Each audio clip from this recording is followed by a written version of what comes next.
dog tick. This is the Lone Star tick. The one we're talking about in Evansville area.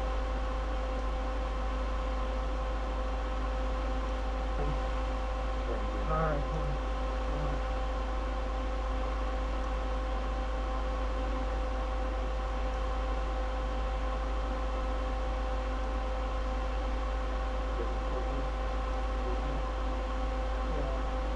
Yeah. Sure. This is our top to mark. Okay. Go ahead. Bob, give me your name and title. Robert R. Pinger.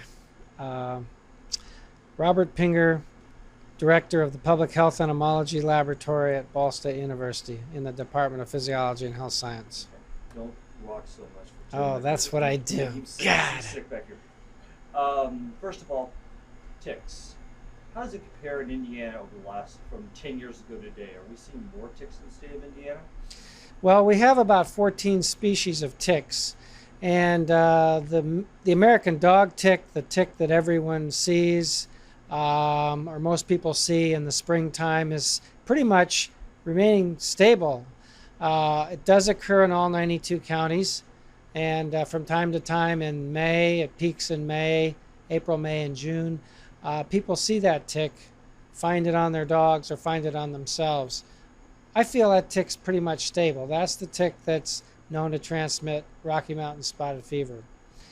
However, we've got two other very common ticks that are becoming more common. One is the Lone Star tick, which occurs primarily in the southern counties along the Ohio River, one or two counties north of there, and seems to be expanding its range northward. That tick is much more common now than it used to be, primarily because of the growing deer herds that are reestablishing and repopulating areas and becoming more abundant. And that's contributed to the spread of that tick. That tick has recently become associated with ehrlichiosis, a disease that it transmits that's similar to Rocky Mountain spotted fever but doesn't cause a rash. So far, there have been 18 cases of ehrlichiosis confirmed in Indiana in the last 5 years. The other tick, which is people are increasingly encountering in Indiana, is the tick that transmits Lyme disease, which is the black-legged tick. Some people call it the deer tick. And that tick is very common in a few counties in northwestern Indiana, such as Newton County, Porter County, LaPorte County, Pulaski County, Jasper County, where we have actually found those ticks to be infected with the Lyme disease spirochete. And that tick again is spreading from a northwestern portion of the state southward and eastward. We now have evidence that that tick's in about 40 counties, and we've taken it actually from deer in 26 counties as of this year. We found it in 4 new counties from deer this fall. And those counties are? Bartholomew, Johnson, Dearborn, and Park.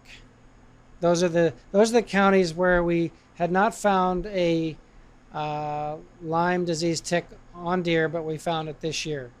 And we have maps here in our lab that will show that distribution of what we found so far.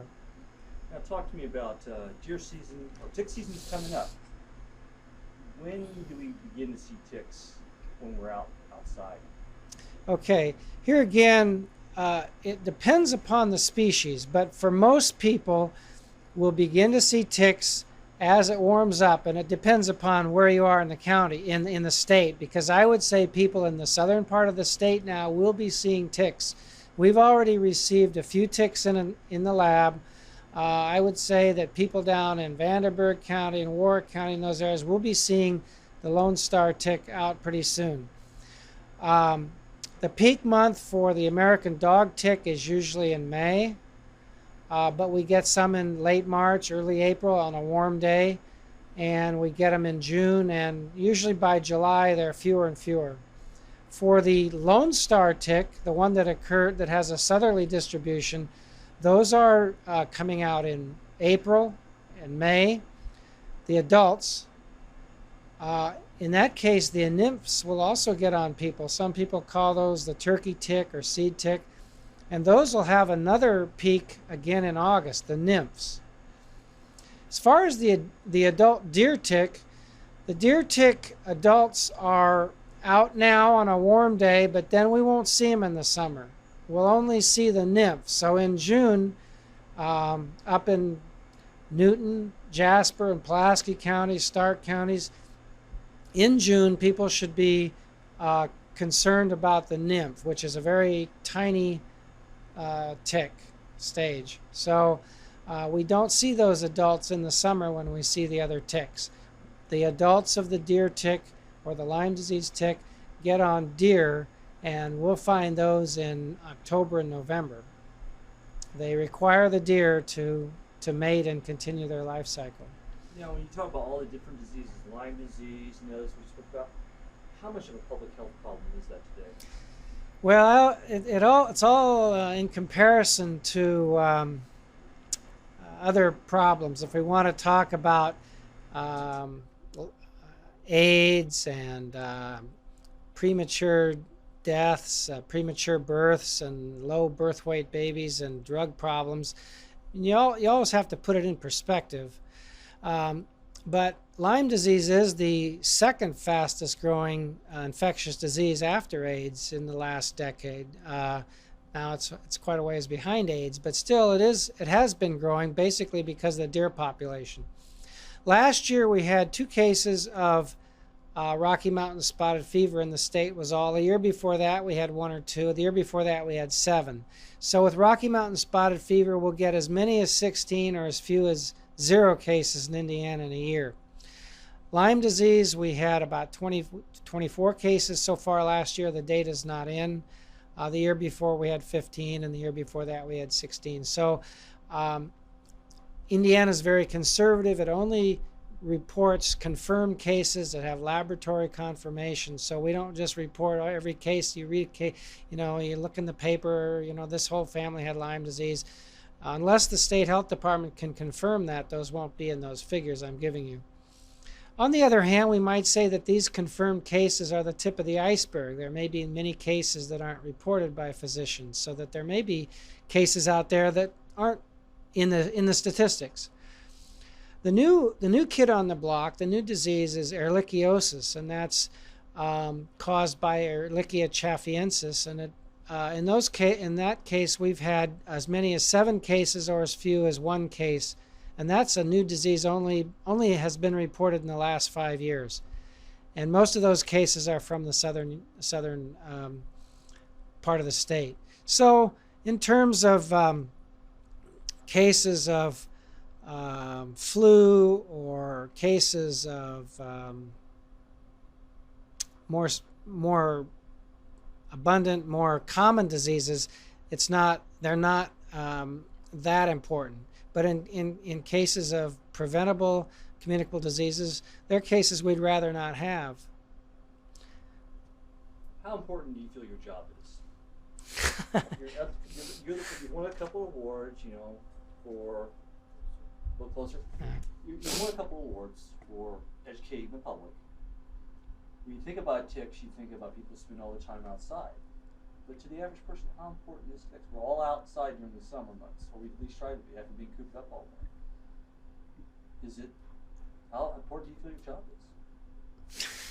That's a good question. Wow. Or how do you feel it relates to the public and educating them? And every day we hear about AIDS and cancer and this and that. Well,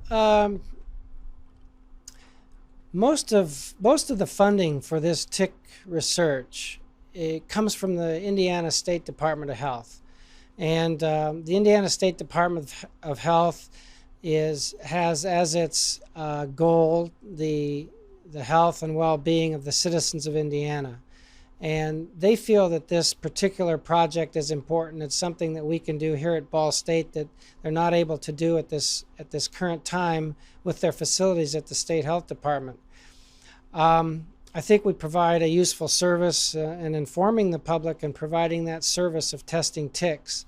And I guess I leave it up to other people, the legislature, the budget people, to determine, if this is a worthwhile service that we're offering. Another aspect of this service is educating students, training our future public health employees, people that are going to go out and work in the health departments or work for the State Health Department or work at IU Med Center or something in this aspect that's really not that common. Not that many places that have this special type of facility or special laboratory expertise. So we like to feel we're making a contribution, but we're well aware that there are a lot of demands, a lot of health demands on the State Health Department, and we fit into that. How long have you been involved Excuse with me, ticks? I gotta wipe my nose. Yeah. How long have you been involved with ticks? We began this program in 1982. When I came here originally, my training, along with most medical entomologists of my age, my peer group, my cohort, most medical entomologists in my graduating class, so to speak, were trained on mosquitoes, mosquito-borne viruses. That was medical entomology pretty much in the 1970s. It wasn't until the discovery of Lyme disease that some of us began to get more interested in ticks. Actually, I started working with ticks in 1982 with Rocky Mountain spotted fever here. And we had no Lyme disease. Lyme disease didn't come to this state until 1983. So, and the first Lyme disease ticks weren't discovered until 1987, after we looked for several years. So most of the medical entomologists my age did their work in mosquitoes, arboviruses, arthropod-borne viruses. What got you interested in ticks? I went to a conference. Over here at Ohio State, Columbus, and someone was doing some studies with ticks and gave a nice paper. And then we said that's something we can do in our lab. We can't do a lot of mosquito virus work. We're here on the ground floor. There are a lot of undergraduates around. Can't have a P3 facility where you're safe from the virus work here very easily. So we thought the tick testing would be a good project, safe project. It's kind of interesting now because this fellow here is from the Ohio Department of Health Laboratory, and we're helping him get some training. So as the budgets go up and down from state to state, Ohio had quite a big program in the 70s and early 80s, and then their program was cut. Our program has been chugging along, and they're trying to get theirs back up to running a little better, and we're helping them out. How do you, has anybody ever called you Mr. Tick or Tick Man or? Amazingly enough, I haven't worked with mosquitoes that much in the last 10 or 12 years, but people still think of me as Mr. Mosquito. And that's because actually the mosquitoes of Indiana were written here in this lab by Russ Siverly, my predecessor, and people still tend to think of this as a mosquito operation. A few people call me Mr. Tick, but not too many. Yeah, you mentioned that it's a preventable disease. Yeah, I think we need to. How is it preventable? I think that's the message. One of the important messages we'd like to get out to the public now and every year is that there's a lot that can be done to prevent this disease. First, being aware of tick season, which I would have to characterize this now as being within a week or two of the onset of tick season, and maybe in the southern part of the state we are in the onset of tick season. So when you're in the think you might be in a tick-infested area, or if you see a tick, then you realize you were in a tick-infested area, to check your body over and those in your family and remove any ticks right away. If you can plan your vacation and you don't want to plan it for May and June, if you're going to a tick-infested area, you might think about that. Most of these ticks generally have to be attached for quite a period of time, say a day or so, before the disease is transmitted. So you, by a quick, timely removal of the tick, you can prevent disease transmission as well. Most of the repellents we have, mosquito repellents, will reduce the number of ticks that get on you, so you can spray your clothing down with repellents. The proper removal of the tick is important. There are lots of wives' tales about sticking the tick with a match or a toothpick, or putting fingernail polish or putting Vaseline on it. An article that appeared in Pediatrics has explained the best way to remove ticks, and what Glenn Needham at Ohio State University found was just to grasp the tick as close to the skin as possible with the forceps or tweezers, or if you have nothing else, with your fingers protected in Kleenex, and slowly pull the tick out of the skin, not twisting or jerking. And that's really the safest way. That's the quickest way to remove a tick, and the safest way. Where on a person, on a body, what do ticks like to hide?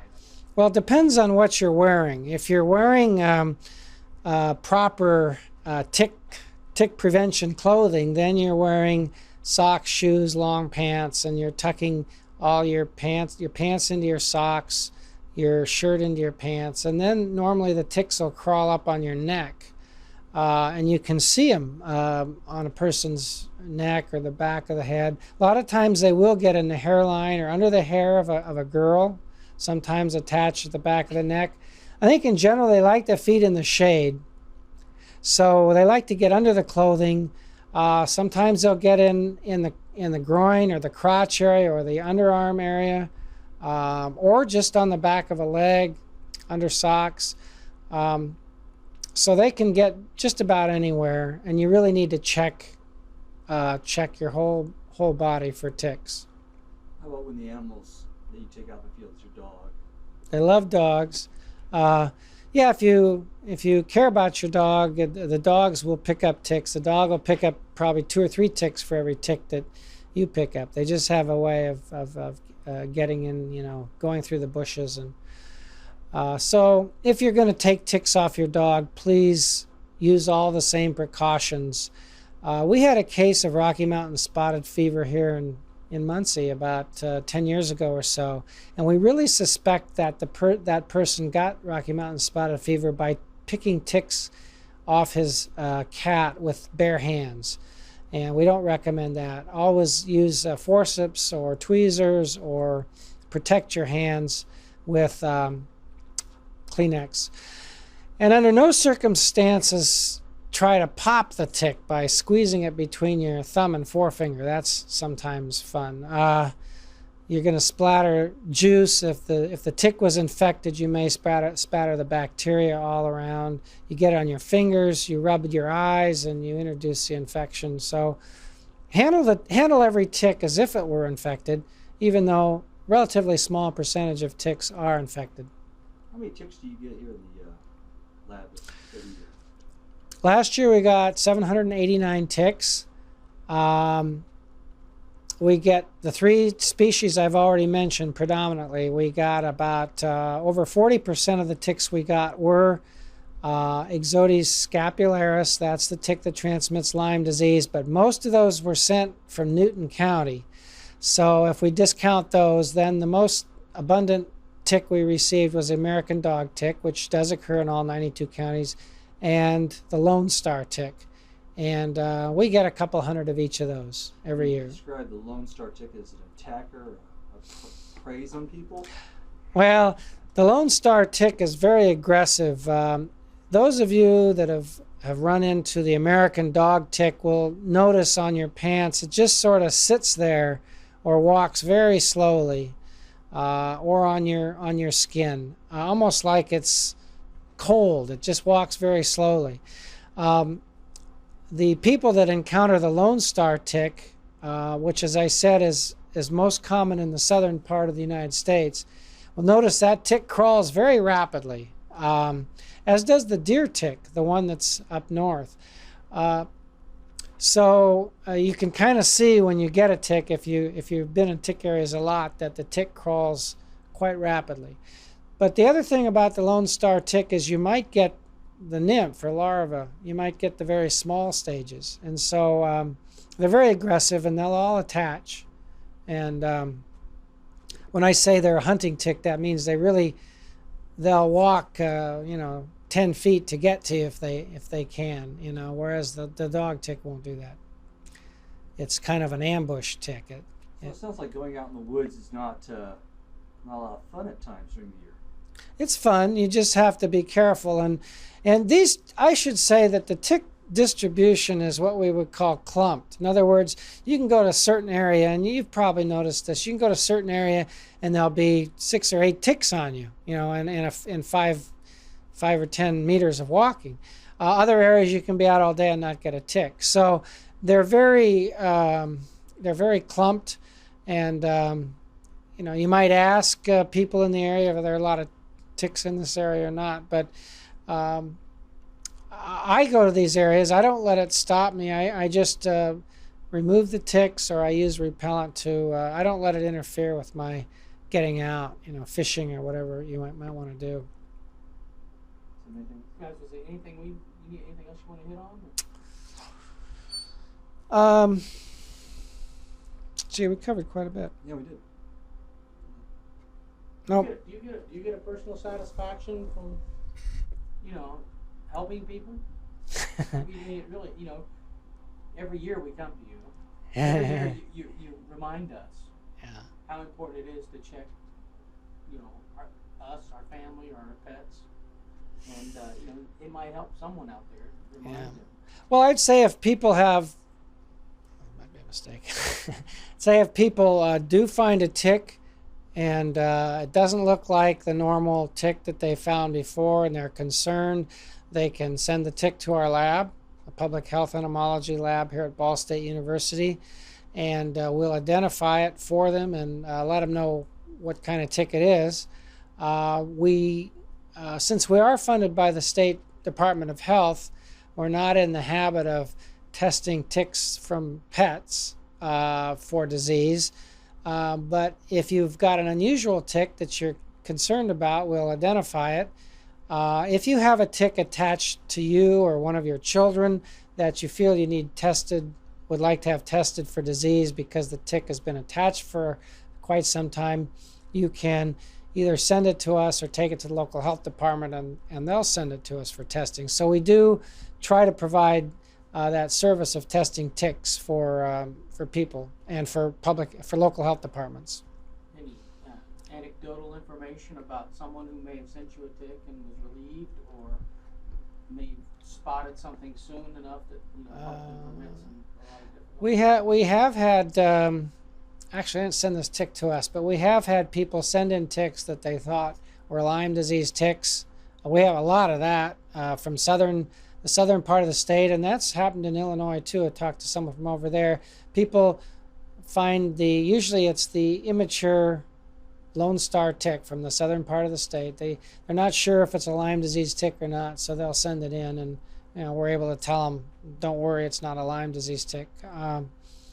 And there was a lady from northern Indiana who was concerned about Lyme disease, and she sent a tick in that turned out to not be a Lyme disease tick. So sometimes people do get that good information, helpful information. We did get a tick from the wife of a property owner at Tippecanoe River State Park a couple years ago, and that was a tip for us that right in that state park there were ticks, and we went up there and discovered that park was infested with ticks, and we're able to let the park manager and people know, the property manager, that there is a risk for people using that park at certain times of the year for Lyme disease. And some of those ticks had spirochetes in them. So basically, that's what we try to do. When you go out and find a tick, what do? You just walk through and look down, see how many you got on you, or? No, you want to see a tick drag, or? Yeah. Well, how do you do a tick drag? You got enough to use? I always wondered, what would you do if you found a tick a new species? Oh, Is man. that possible? Oh, that'd be pretty exciting to find a new species of tick. The fact of the matter is, probably if I wouldn't be able to do that because I'm not an expert in the taxonomy and the nomenclature of ticks. But naming a new species is always exciting. Willy Bergdorfer actually was the one that discovered the Lyme disease spirochete, and then Russ Johnson at the University of Minnesota. Willy Bergdorfer doesn't do that. I mean, he discovered it, but Russ Johnson was the one that described, what this new bacteria is, what this spirochete is, what it isn't, how it grows, what the proteins and all that stuff. And he named it after Bergdorfer, see? So that's why it's Borrelia burgdorferi. So it's always a great honor to make that kind of discovery. But I don't think it'll be done in this country with ticks. We don't get too many new species of ticks unless we were to get one off a sea lion or some unusual organism. Yeah, I think we probably have most of the ticks identified, but there are new species all the time of certain organisms. Usually someone that's going to do that description is someone that is an expert with that one group, and I'm not an expert of any single group, so I wouldn't do it. But it'd be very exciting to find a new species of anything, really. So you'd have something named after you. Keep looking at the, yeah, please.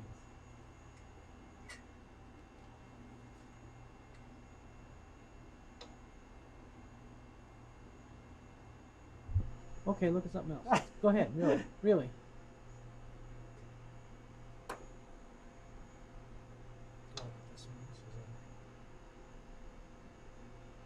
This is engorged female. No, that's all right. You don't have to. Let's get a good shot at it if you could. I mean, sure. Never Yeah, seen let's do this. You hear all these horror stories and these sci-fi movies. Oh yeah. Really, they don't.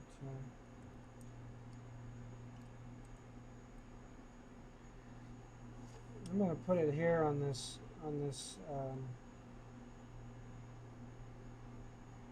a piece of clay.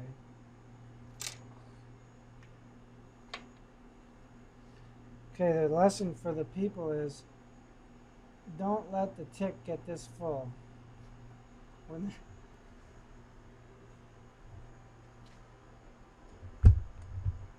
Whoops. I was going to put it in my hand so I can get an idea of the size. And we're not goofing around. Thing is, you might have to wait a second till it dries out because the glistening, is not good probably for the. Those are tricky to handle. Oh, sticking gun. That's good. That's good.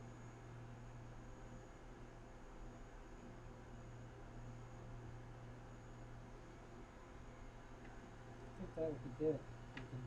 See, that's the thing. Ed can't really. It doesn't have. You almost need a microscope to.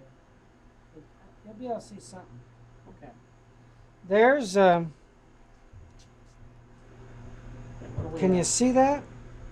Yeah, I will. Just kind of lay your hand down. Yeah, so it doesn't move. Right. And just hold still. And tell me what I'm looking at. The tick on the viewer's right is an unengorged adult female of the tick that transmits Lyme disease, Ixodes scapularis.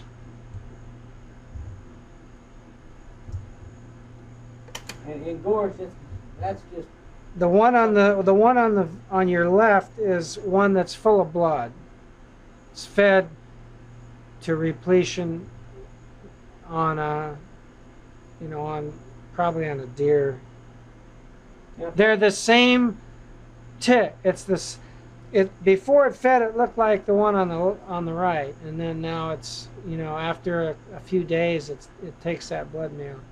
Will it gets And full, then- will it let itself go? It drops off. It drops off and down in the leaves. It digests the blood meal. The blood meal then is turned into eggs, and the eggs are laid in the. One on the left, real well. The other one needs to take a powder. Take a deep breath, Ray.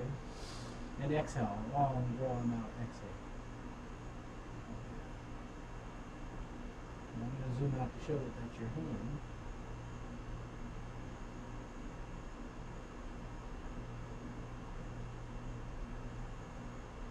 Oh, what a shot.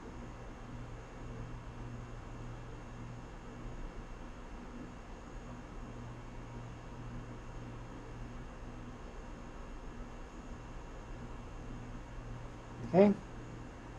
Just like that. Oh, that's perfect. That is perfect. Yeah. And the viewers click on that on the web page and they can actually see Okay, it. thank you. Yeah. Very Well, this would be good on a web page. Now this is